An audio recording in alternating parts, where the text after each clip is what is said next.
السلام علیکم میری پیاری YouTube family and welcome back to my channel the world of Ruby. آپ اپنے گھروں میں خوش اور آباد رہیں، میری اللہ سے یہی دعا ہے۔ آج ولاگ کا اسٹارٹ کر رہی ہوں میں مارننگ سے۔ آج میری دونوں بیٹیاں لنچ باکس لے کر نہیں گئی تھیں، انہوں نے کہا کہ وہ اسکول میں ہی کینٹین سے کچھ لے کر کھا لیں گی۔ اس کے بعد میں ان کے ٹفن رکھنے میں اور برتن وغیرہ لگانے میں لگ گئی تھی۔ آج کا ٹاپک ہے کہ ہم خاموش رہ کر اپنی عزت اور وقار کیسے بڑھائیں۔ کہتے ہیں نا، لفظ انسان کا آئینہ ہوتے ہیں لیکن خاموشی اس کا وقار دکھاتی ہے۔ ہر بات کا جواب دینا عقل مندی نہیں ہوتی۔ زندگی میں کچھ ایسے موقع ہوتے ہیں جہاں خاموش رہنا ہی آپ کی عزت، سمجھداری اور بڑکپن کی نشانی ہوتا ہے۔ آج ہم بات کریں گے 6 ایسی جگہوں کی جہاں اگر آپ خاموش رہ جائیں تو آپ کی عزت لوگوں کی نظر میں کئی گنا بڑھ جاتی ہے۔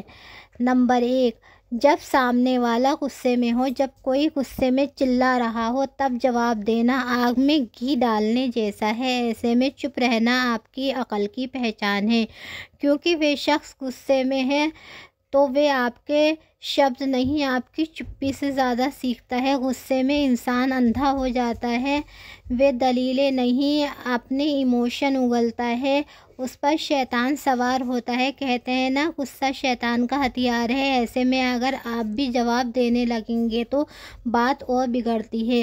خاموش ہو جانا ہسبینڈ وائف کے رشتے میں سب سے اہم ہوتا ہے۔ اگر ہسبینڈ غصے میں ہو تو وائف کو چاہیے کہ وہ خاموش ہو جائے، اور وائف کو کبھی کبھار غصہ آ جائے تو سمجھدار ہسبینڈ کو تھوڑی دیر خاموشی اختیار کر لینی چاہیے۔ اگر دونوں ہی غصے کی حالت میں بولنا شروع کر دیتے ہیں تو اس کے نتیجے کبھی کبھی بہت خطرناک ہوتے ہیں۔ بعد میں اگر ہسبینڈ وائف دونوں ہی سمجھدار ہیں تو اپنی اپنی غلطی کا احساس خود بخود انہیں ہو جاتا ہے۔ جو شخص سامنے والے کے غصے میں بھی خود کو قابو میں رکھ سکے وہ نہ صرف سمجھدار کہلاتا ہے بلکہ لوگوں کے دل میں اپنی جگہ بنا لیتا ہے۔ غصے میں چپ رہنا کمزوری نہیں بلکہ اندرونی مضبوطی اور سلیقے کی پہچان ہے۔ اور سب سے بڑی بات، غصے کے وقت خاموشی اکثر شرمندگی سے بچا لیتی ہے، جو غصے میں بولے گئے لفظوں کے بعد محسوس ہوتی ہے۔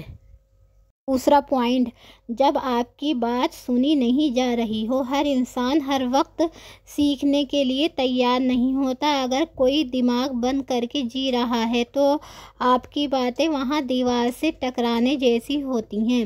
ایسے میں خاموشی عزت بچا لیتی ہے اور سامنے والے کو بھی سوچنے کا وقت دیتی ہے۔ بہت بار ایسا ہوتا ہے کہ ہم اپنی بات رکھ رہے ہوتے ہیں مگر سامنے والا سننے کے بجائے صرف اپنی کہے جا رہا ہوتا ہے۔ ایسے میں جتنا آپ بولیں گے اتنی ہی آپ کی بات کی اہمیت کم ہوگی۔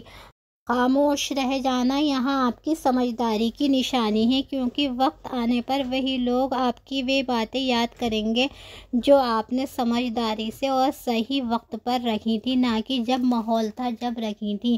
خاموشی اس وقت ایک دعا بن جاتی ہے جو آپ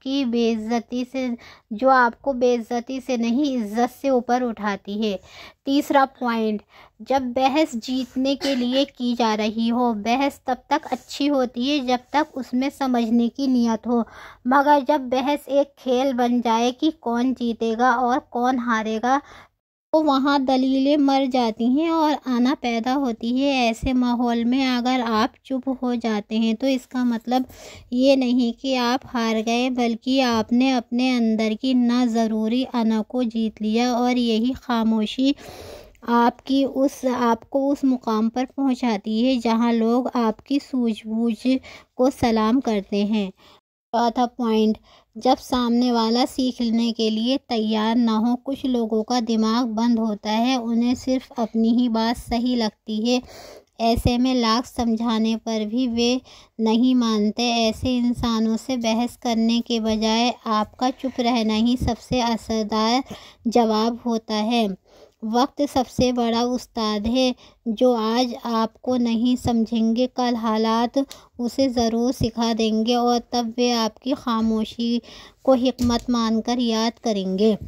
5واں پوائنٹ، جب کوئی آپ کی غیر موجودگی میں برائی کر رہا ہو، آپ کے پیچھے لوگ کیا کہہ رہے ہیں اس پر جواب دینا ہر بار ضروری نہیں، کیونکہ جو آپ کی پیٹھ پیچھے برائی کرتا ہے وہ سامنے کچھ اور ہی ہوتا ہے۔ ایسے میں اگر آپ جواب نہیں دیتے تو سامنے والے کی اوقات خود سامنے آ جاتی ہے۔ آپ کی خاموشی وہاں ایک بیان بن جاتی ہے کہ آپ اتنے مضبوط ہیں کہ آپ کو صفائی دینے کی ضرورت نہیں، اور ایک دن وہی لوگ آپ کے کردار کی مثالیں دیں گے جنہوں نے کبھی آپ کو گرانے کی کوشش کی تھی۔